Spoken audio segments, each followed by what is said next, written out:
Well, a quick Saturday session for the Texas House of Representatives lasting less than 9 seconds. Now, this all goes back to yesterday when a GOP state rep called for a verification of quorum. And as it turned out, the House didn't have the 100 members required to get the work done. Thanks so much for joining us. I'm Daniel Money and in for Nabil Ramadna. House Speaker Dustin Burrows had to adjourn and then schedule lawmakers to return today. And as KXAN's Kevin Bosker reports, he is taking some heat from within his own party. The Texas House met for the first time on a Saturday this year in a fairly empty chamber as House Speaker Dustin Burrows gavels in. House will come to order. A quorum is not present. The House stands adjourned until 4 p.m. Monday. And out.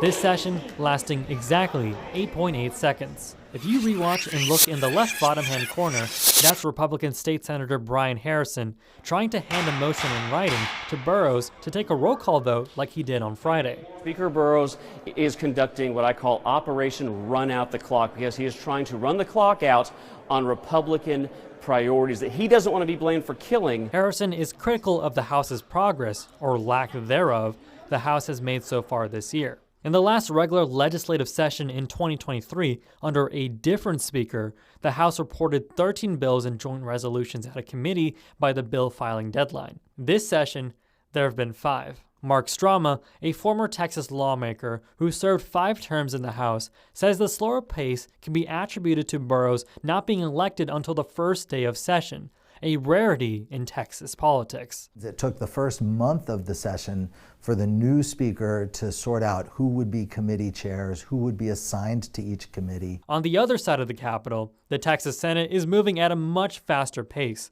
with 94 bills and joint resolutions reported out of committee. This is a byproduct of a couple of things. One is Dan Patrick's been lieutenant governor for a long time now. He knew what his priority legislation would be, and he was able to kind of accelerate it through the schedule. Lieutenant Governor Patrick also has enough Republican votes to pass his agenda quickly, whereas Burrows has to rely on Democratic votes to secure his position. This speaker was elected by a combination of Democrats and Republicans.